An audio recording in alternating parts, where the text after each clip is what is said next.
Esta mañana es un domingo especial para mí, porque después de tener más de un mes de vacaciones, que Julio, Walter y Giovanni estuvieron compartiendo con nosotros muy buenos mensajes, muy buenas reflexiones. Ahora quiero comenzar una serie de mensajes acerca de la iglesia. Jesucristo menciona a la iglesia solamente 2 veces en los evangelios. Las 2 veces están en Mateo. Se me hizo interesante mirar esas 2 veces que Jesús menciona a la iglesia. Debe ser importante, ¿no? La iglesia, solo 2 veces. Y se me hace interesante mirar qué Jesús dice acerca de la iglesia. La primera cita está en Mateo 16, 18. Y está en sus pantallas. Yo les invito a que la lean conmigo y lo leemos juntos. Y dice: yo te digo que tú eres Pedro, y sobre esta piedra edificaré mi iglesia, y las puertas del reino de la muerte no prevalecerán contra ella. ¿Lo leemos una vez más? Yo te digo que tú eres Pedro, y sobre esta piedra edificaré mi iglesia, y las puertas del reino de la muerte no prevalecerán contra ella. Este es un texto muy popular, muy famoso, muy controversial, y podría predicar 3 domingos solamente de este texto, mínimo, ¿verdad? Hay mucha información, hay muchas cosas que podemos hablar de eso, pero quiero esta mañana compartirles acerca quién es el fundamento de la iglesia, qué es el fundamento de la iglesia. Y hay 2 frases. Este versículo lo podemos dividir en 2 frases. Podemos decir lo que Jesús respondió a Pedro en 2 frases. Y primero está esta frase que dice: sobre esta piedra edificaré mi iglesia. Y la siguiente frase es: las puertas del reino de la muerte no prevalecerán contra ella. Algunas de sus Biblias, sus versiones dicen las puertas del Hades, ¿verdad? O algunas otras dicen las puertas del infierno. Ahorita vamos a hablar acerca de qué significa todo esto. Primeramente, este pasaje comienza con Jesús trayendo a sus discípulos a una área de Palestina no muy común para el ministerio de Jesús. Y esa área, esta población es Cesarea de Filipo. Y podemos hablar mucho acerca de este hecho en este pasaje, porque Jesús tenía un método de enseñanza muy diferente que lo que usa nuestro distrito escolar en Los Ángeles o aquí ahora. No contaba Jesús con PowerPoint, ni computadoras, ni nada de eso, pero él tenía un método que se parece mucho a nuestros métodos de ahora, de enseñarle a tener ayudas visuales para nuestros alumnos, ¿verdad? Y Jesús tomó a sus discípulos y los llevó a esta ciudad, Cesarea de Filipo. Cesarea de Filipo está al norte de Galilea. Galilea era el área donde Jesús mayormente tuvo su ministerio, pero Cesarea de Filipo era una población al norte que Jesús casi nunca visitaba. Y este momento él lleva a sus discípulos a este lugar. Este lugar tiene mucho significado en el sentido religioso, porque en esta ciudad, de hecho, esta ciudad fue fundada en honor a uno de los emperadores romanos. Y ustedes saben que para ellos el emperador era el Dios de ellos. Se les daba adoración al emperador, toda la gente debería vivir para el emperador. Y esta ciudad fue construida en honor al emperador. Pero hay más historias alrededor de esta ciudad. Había este monte Hermón, que era un centro religioso donde las culturas antiguas tenían sus ceremonias, daban culto a Baal en ese lugar, hacían sacrificios. En este contexto, Jesús trae a sus discípulos y les pregunta: ¿quién dice la gente que soy yo? ¿Quién dice la gente que es el Hijo del Hombre? ¿Y quiénes piensan ustedes que soy yo? Hay muchas opiniones acerca de Jesús. Y hablar acerca de Jesús se ha convertido en nuestro tiempo en el punto clave para identificar cuál es la verdadera iglesia.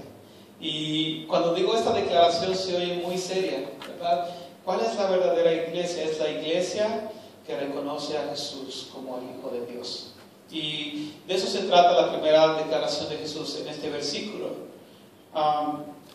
Pero la gente tiene muchas opiniones.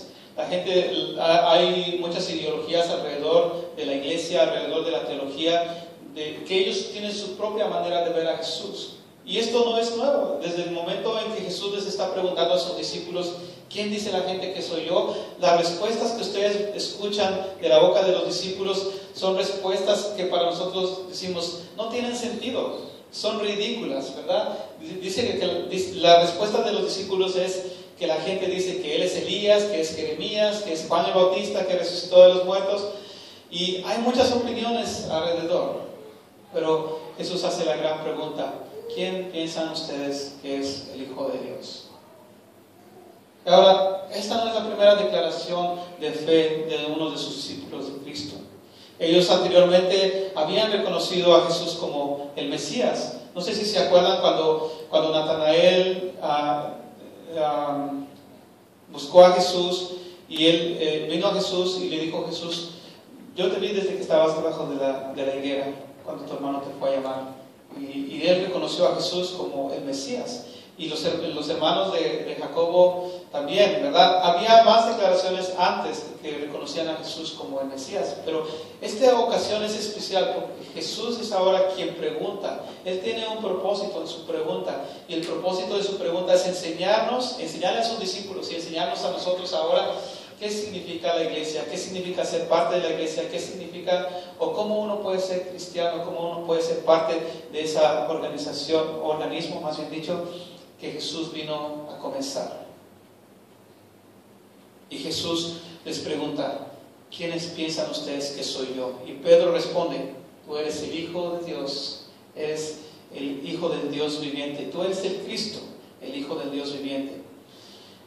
Jesús comienza hablando de esta declaración y le responde, tú eres Pedro y te digo que sobre esta roca edificaré mi iglesia. Ahora, cuando hablamos de esta parte en particular, ha habido mucha controversia porque es el versículo que la iglesia oficial, que la iglesia católica ha dicho que es el fundamento del papado, que Pedro era el primer papa. Y bueno, por su parte la iglesia protestante, la iglesia cristiana ha dicho de que Jesús estaba diciendo que esta roca era la declaración de Pedro acerca de Jesús mismo. Quiero decirles qué es lo que Jesús estaba tratando de decir. Sobre esta piedra edificaré mi iglesia, Jesús le dijo. Jesús no dijo, bueno, Pedro, tú eres el mejor de los discípulos y tú eres el elegido para ser el fundamento de la iglesia. Jesús no dijo eso. Jesús no estaba buscando una persona que fuera el fundamento de la iglesia. Jesús es el fundamento de la iglesia. Jesús estaba buscando y está buscando personas que tengan la misma convicción de Pedro, que puedan confesarle a Él como el Cristo, el Hijo de Dios viviente, de una manera pública. Amen. Jesús ha construido y sigue construyendo su iglesia con esas rocas. Entonces, no sé si usted entendió lo que dije, pero Jesús sí está diciendo que Pedro es una roca. Jesús sí está diciendo que Jesús va a construir su iglesia en Pedro. Sí está diciendo eso. Pero hay que notar algo interesante aquí. Jesús le preguntó a todos sus discípulos, no nada más a Pedro. Y Pedro está contestando en representación de todos sus compañeros. Y Jesús está diciendo que cuando nosotros confesamos, reconocemos que Jesús es el Cristo, el Hijo del Dios viviente, entonces nosotros somos las rocas sobre las cuales Él está edificando su iglesia. Yo quiero darle 2 versículos esta mañana. Dice Efesios 2:20. Por lo tanto, ustedes ya no son extraños ni extranjeros, sino conciudadanos de los santos y miembros de la familia de Dios, edificados sobre el fundamento de los apóstoles y los profetas, siendo Cristo Jesús mismo la piedra principal o la piedra angular. Y 1 Pedro 2:4-5 nos lo explica un poquito más claro. Dice, Cristo es la piedra viva rechazada por los seres humanos, pero escogida y preciosa ante Dios. Y al acercarnos a Él, también ustedes son como piedras vivas, con las cuales se está edificando una casa espiritual. Interesante, ¿verdad? Que Pedro, que vivió esta experiencia, él está escribiendo ahora su carta y está diciendo, Jesús es la roca. Cuando creemos en Cristo Jesús, que Él es el Mesías, Él es Salvador, esa es la roca principal de la iglesia, ese es el fundamento de la iglesia. Pero cuando nosotros estamos relacionados con Él, cuando nos acercamos a Él y cuando reconocemos su deidad, cuando reconocemos su señorío, cuando reconocemos que Él es Dios de nuestras vidas, entonces nos imparte esa propiedad de construcción que es la roca para formar parte de su iglesia. Dios construye la iglesia con cada uno de nosotros. Cuando usted confiesa al Señor como su Señor y Salvador, usted viene a formar parte de la iglesia de Cristo. Usted es parte de esa construcción. Jesús es el fundamento, ¿verdad? Jesús no estaba buscando a alguien en quien fundamentar la iglesia. Él es el fundamento de la iglesia. Lo que Él está buscando es gente que pueda hacer esta confesión y usarlos como rocas que van a construir la iglesia de Cristo. Cuando nosotros confesamos nuestra fe en Cristo Jesús, venimos a ser piedras vivas, uniéndonos a la gran iglesia que Cristo está construyendo. Entonces, señoras y señores, ustedes no son cristianos porque vienen aquí todos los domingos, lo cual es bueno. Ustedes no son cristianos porque se bautizaron, lo cual también es bueno. Ustedes no son cristianos porque nacieron en una familia cristiana. Dios no tiene nietos. Eso es lo que siempre dice mi papá. Yo crecí en una iglesia, en un hogar cristiano. Mis abuelos son cristianos, mis papás son cristianos. Pero cuando éramos niños siempre mi papá decía eso. Ustedes tienen que tomar su propia decisión porque Dios no tiene nietos. Ustedes no son cristianos porque yo soy cristiano. Ustedes son cristianos porque van a tomar su propia decisión. Y esto me recuerda a ese versículo de Malaquías donde dice que el Padre no va a pagar por el pecado del Hijo, ni el Hijo por el pecado del Padre. El alma que pecare, esa morirá.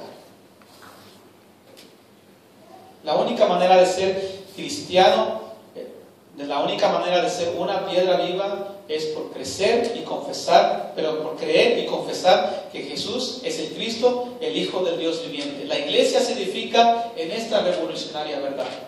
Entonces la iglesia no es este edificio, no es el pastor, no es los líderes, no es la lista de los miembros. La iglesia no es la música, no es la tradición, que es muy buena por cierto, pero esa no es la iglesia, ni los ministerios. La iglesia es ese grupo de hombres y mujeres que han abrazado la fe en Jesucristo y han entregado a Él su vida por completo. Él nos pertenece a nosotros y nosotros le pertenecemos a Él. La pregunta en este punto es, ¿eres tú parte de la iglesia o estás fuera de la iglesia? Si eres parte de la iglesia es porque has aceptado a Cristo como tu Señor y Salvador y te has entregado a Él. ¿Estás fuera? Si no lo has hecho. Pero esta mañana es importante pensar en eso. Dios nos ha llamado a formar parte de su iglesia. Y si usted estaba pensando que por estar aquí todos los domingos era parte de la iglesia, si no ha hecho su confesión de fe, usted no es parte de la iglesia. Si no ha creído en su corazón que el Señor resucitó a los muertos, ¿verdad? Y no lo ha confesado con su boca, usted todavía necesita hacer esa confesión en su vida. Es algo indispensable si queremos nosotros seguir a Cristo, si nosotros queremos recibir la vida de Cristo en nosotros, si queremos formar parte de su iglesia, esa es la cosa más importante que tenemos que hacer. Si no, no somos nada. Hay leyes en la naturaleza, como la ley de gravedad. Y es un principio que está ahí. Pero si Isaac Newton no lo hubiera descubierto y no lo hubiera visto, no lo hubiera probado, eso fuera un concepto que nosotros a lo mejor no estuviéramos... se me fue la palabra. Que a lo mejor no estuviéramos conscientes de que existe. La electricidad está ahí, pero si Tomás Alva Edison no hubiera inventado la luz, todos estuviéramos a oscuras. Jesús instituyó la iglesia. Jesús es el fundamento de la iglesia, pero si no lo reconocemos en nuestra vida como ese Cristo que Él es, como ese Dios que Él es, como ese Dios que perdonó nuestros pecados y nos da una esperanza viva y diferente, no tiene ningún caso. Dios puede estar el principio ahí, Jesús está su sacrificio ahí, pero mientras no lo aceptemos, mientras no lo hagamos nuestro, entonces nosotros no tenemos vida en Cristo Jesús. Estamos muertos, como dijo Pablo, en nuestros pecados. Y eso nos lleva a nuestro segundo punto, que es, no hay nadie que destruya la iglesia. La próxima declaración de Jesús dice, las puertas del Hades no prevalecerán contra ella. Las puertas del reino de la muerte no prevalecerán contra la iglesia. La última frase, que es no prevalecerán contra ella, viene del griego katishu, que quiere decir fuerza en contra de. Y tiene la idea de tener la fuerza para pelear contra su enemigo y ganar.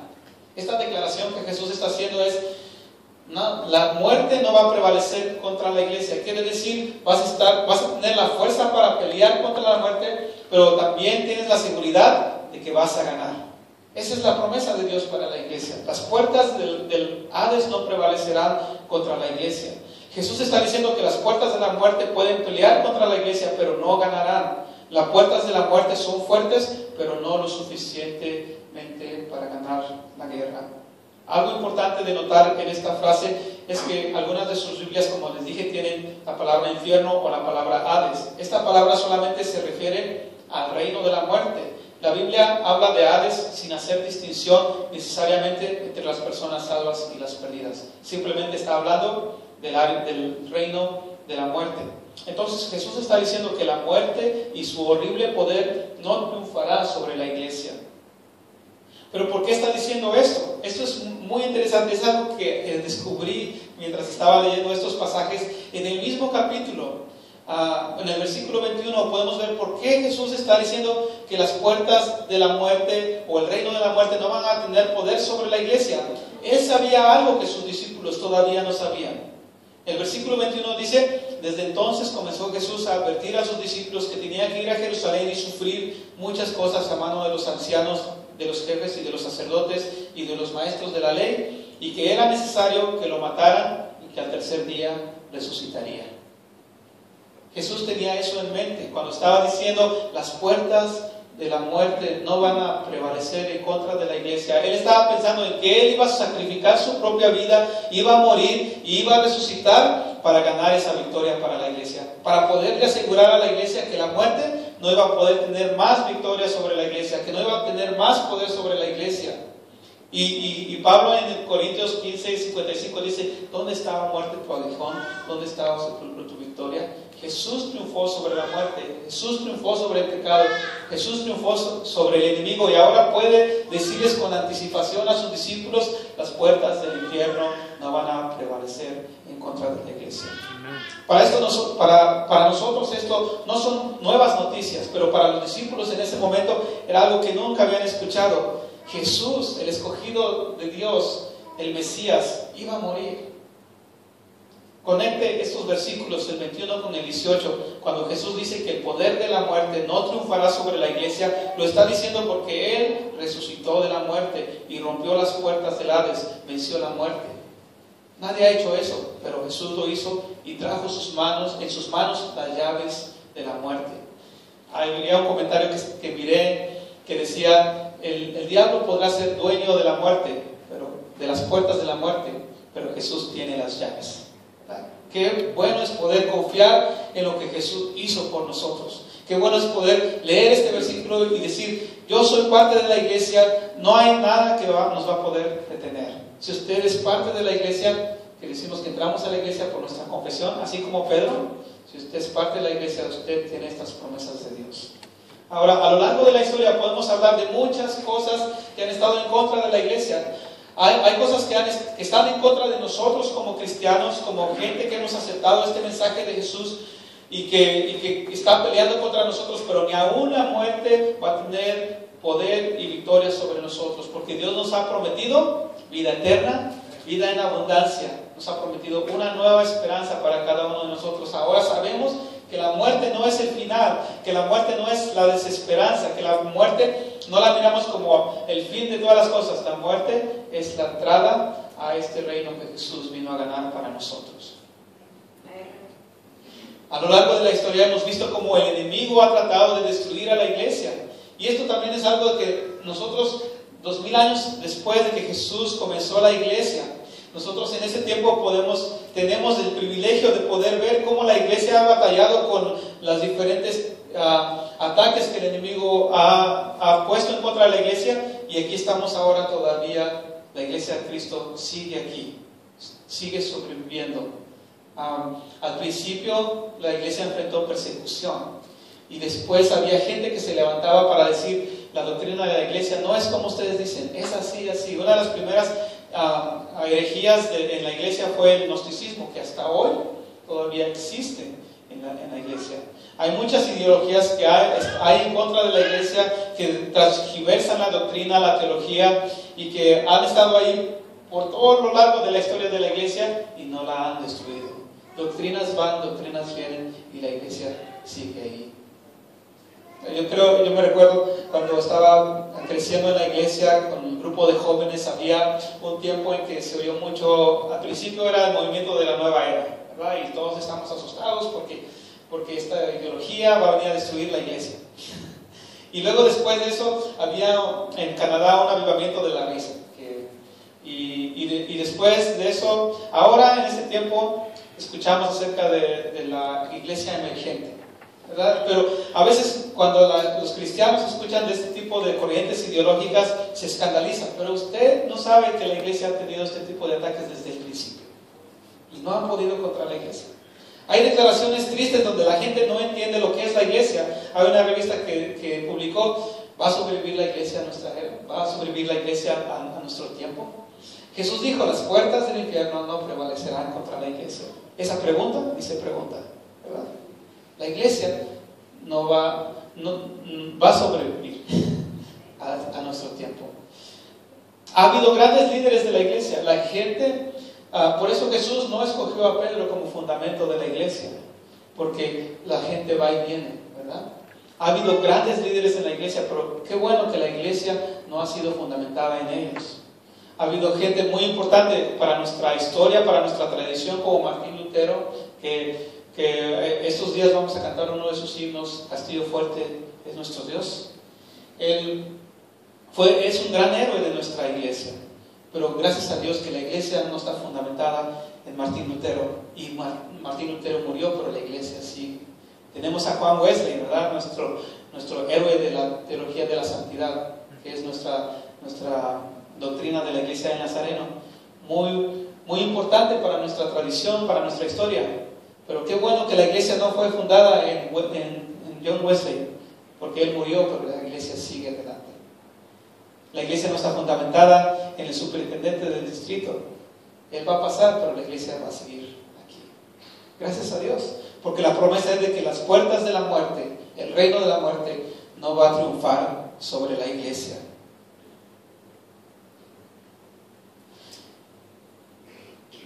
Nadie ha hecho esto, nadie ha muerto y resucitado. A mí me llama la atención el versículo 17 y 18 de Apocalipsis 1, que dice, Juan escribiendo aquí, dice: al verlo, caí a sus pies como muerto, pero él, poniendo su mano derecha sobre mí, me dijo: no tengas miedo, yo soy el primero y el último y el que vive. Estuve muerto, pero ahora vivo por los siglos de los siglos y tengo las llaves de la muerte y del Hades. Eso es lo que Jesús le dijo a Juan en esta visión. Por eso la muerte no prevalecerá en contra de la iglesia, porque Cristo murió y resucitó y ganó la victoria sobre la muerte para nosotros que somos su iglesia. Colosenses 2, 14 al 15 dice: y a vosotros, estando muertos en pecados y en la incircuncisión de vuestra carne, os dio vida juntamente con él, perdonándoos todos los pecados, anulando el acta de los decretos que había contra nosotros, que nos era contraria, quitándola del medio y clavándola en la cruz, y despojando a los principados y a las potestades, las exhibió públicamente, triunfando sobre ellos en la cruz. No le da gloria a Dios por eso que Jesús hizo por nosotros. 1 Corintios 15, 55 dice: ¿dónde estaba muerte tu aguijón? ¿Dónde sepulcro tu victoria? En Romanos podemos leer también capítulo 8, verso 1, dice: ahora pues ninguna condenación hay para los que están en Cristo Jesús, los que no andan conforme a la carne, sino conforme al Espíritu. Y el verso 31 dice: ¿qué pues diremos a esto? Si Dios es por nosotros, ¿quién contra nosotros? El que no escatimó ni a su propio Hijo, sino que lo entregó por nosotros, ¿cómo no nos dará también con él todas las cosas? ¿Quién acusará a los escogidos de Dios? Dios es el que justifica. ¿Quién es el que condenará? Cristo es el que murió, más aún el que también resucitó, el que además está a la diestra de Dios, el que también intercede por nosotros.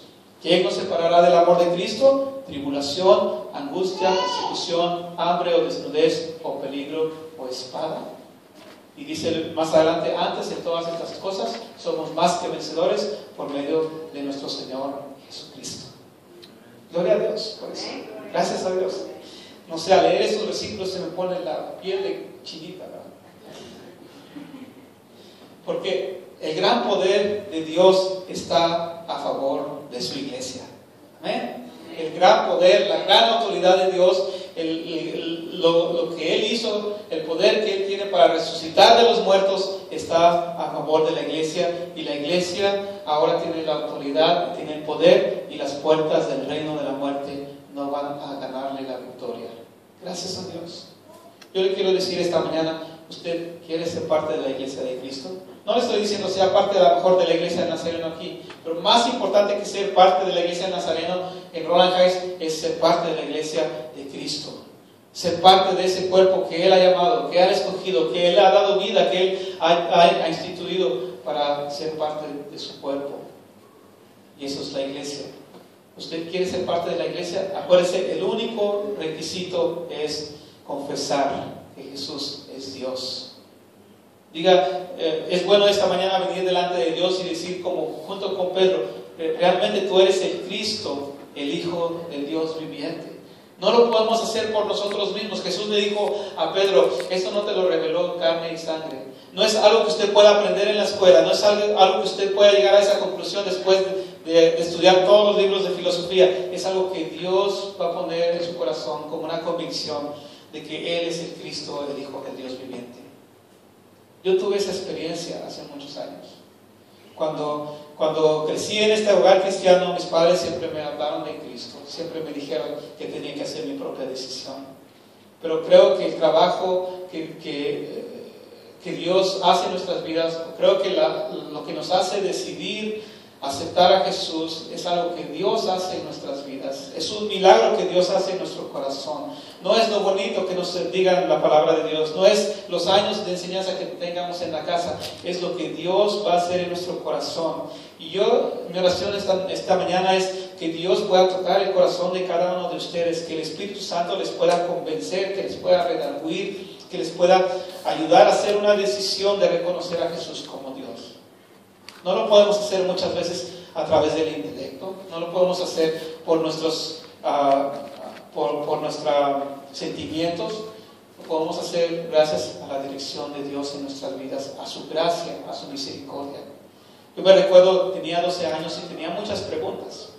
¿Por qué estoy aquí? ¿Por qué nací en esta casa? ¿Por qué voy a esa iglesia? ¿Por qué a lo mejor la iglesia que vamos no es la verdadera? ¿Quién les va a decir si lo que están enseñando en la iglesia es verdadero? A lo mejor los católicos tienen razón, a lo mejor los testigos de Jehová o los mormones.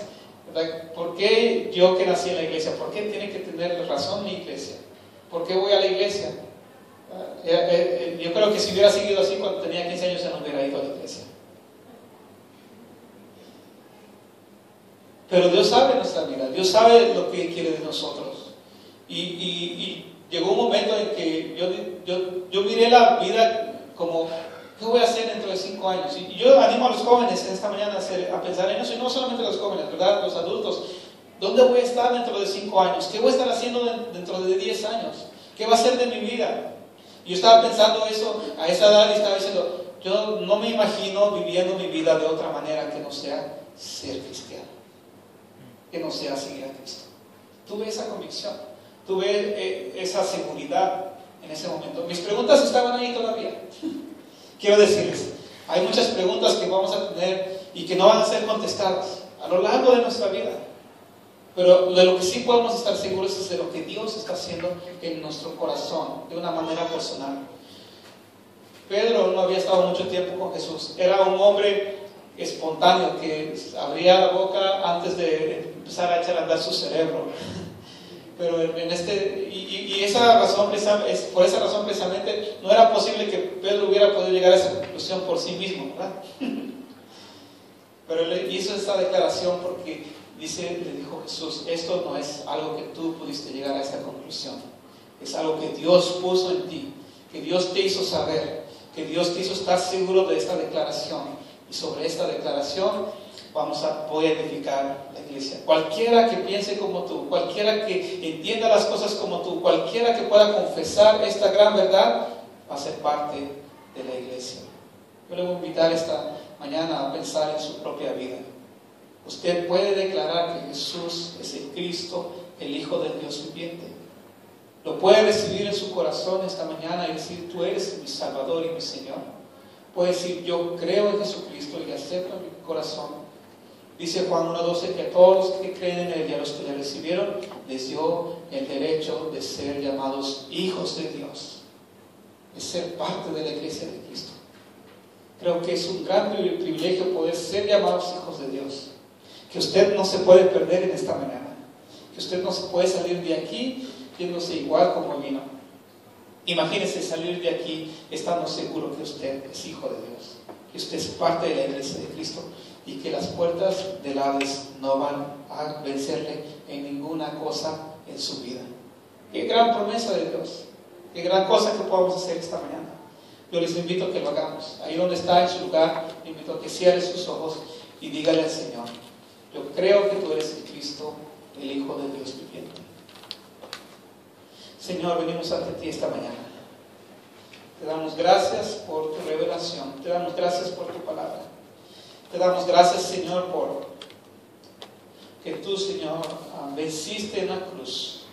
No solo en la cruz moriste, pero te levantaste de los muertos para darnos a nosotros la victoria, para darnos a nosotros una nueva esperanza de vida, para darnos a nosotros, Señor, el privilegio de ser llamados tus hijos, de ser llamados tu iglesia, de ser llamados parte del cuerpo tuyo y poder estar incluidos, Señor, en tus planes, en tu edificación.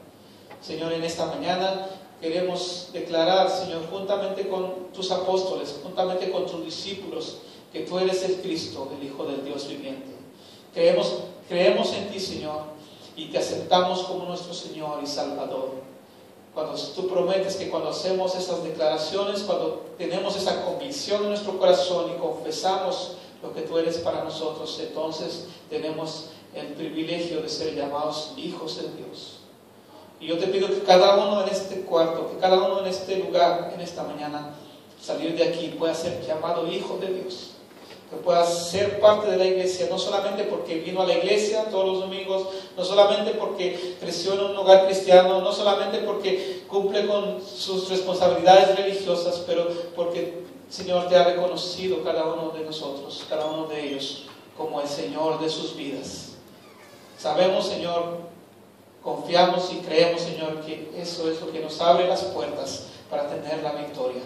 Y en esta mañana queremos saber, queremos entender y queremos aceptar, Señor, que en ti podemos tener esa victoria. En ti somos más que vencedores, porque tú diste tu vida por nosotros en la cruz y resucitaste para tener las llaves de la muerte, para que no haya más condenación para los que están en ti, para que no haya más acusación, para que no haya más temor, para que no haya más miedo de la muerte o del infierno.